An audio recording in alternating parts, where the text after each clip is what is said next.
Hi, so today we're going to be talking about 1015, chapter 2.1.2, parallel and perpendicular lines. So we'll just get right into it. When we're talking about parallel, just as a refresher, parallel means that the two lines will never touch.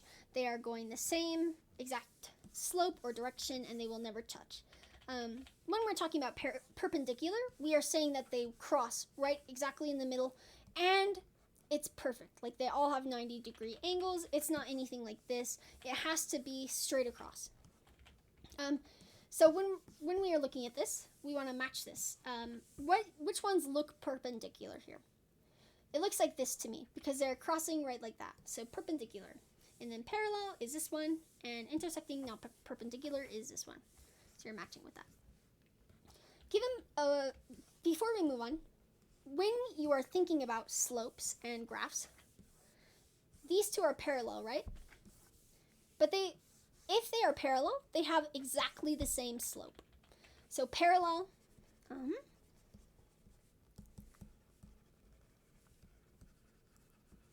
and perpendicular have like the opposite slope, right? So it's both, so if this is our, original graph, and this is our perpendicular graph, this one, it looks like number one, this is increasing and this is decreasing. So we'll make it a negative, and we'll do it in this color, a negative. And then also, they're going to have, the inverse slope, one moment. Okay, my bad, the reciprocal. So negative, reciprocal. And basically what reciprocal means is that if you have something like 5 over 4, the reciprocal of that is going to be 4 over 5.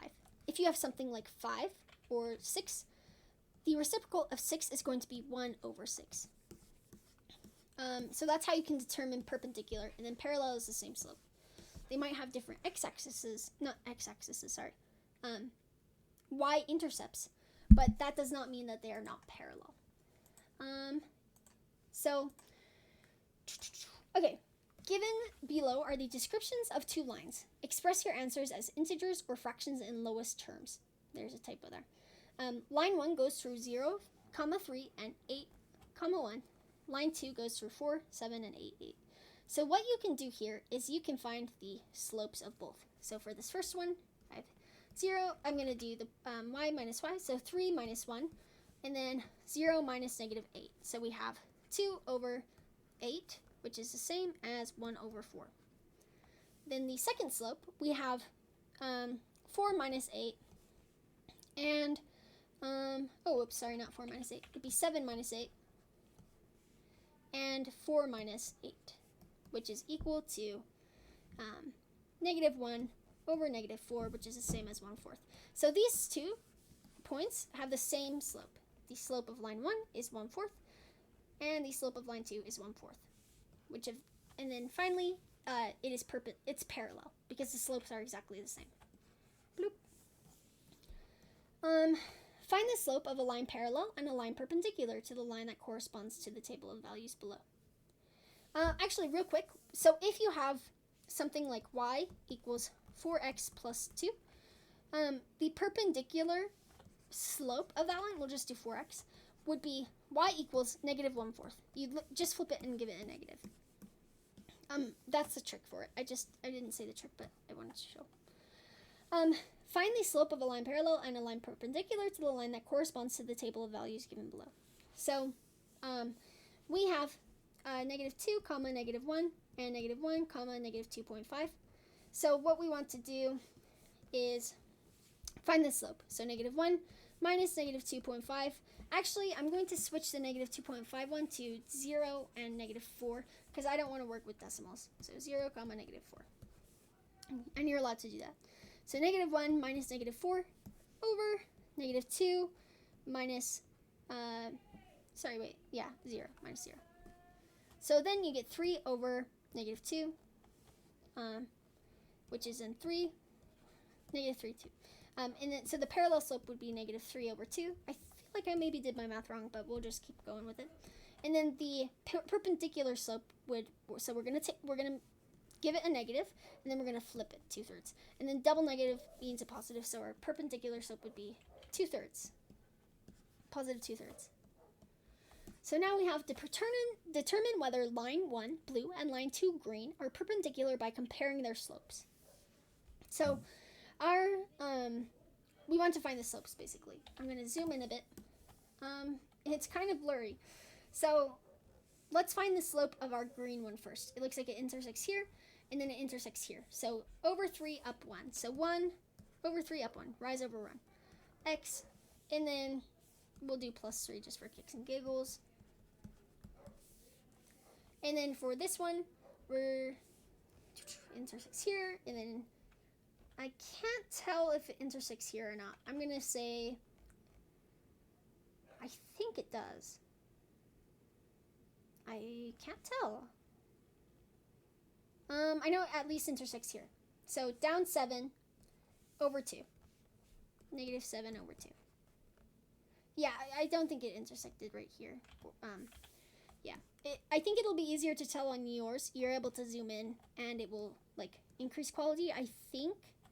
If not, you can always try for a similar question, and maybe it won't give you something so gross.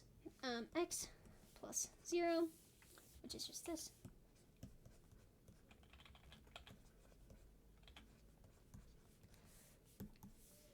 Okay, so it does not look like they are perpendicular. So the slope of the blue line is negative 7 over 2.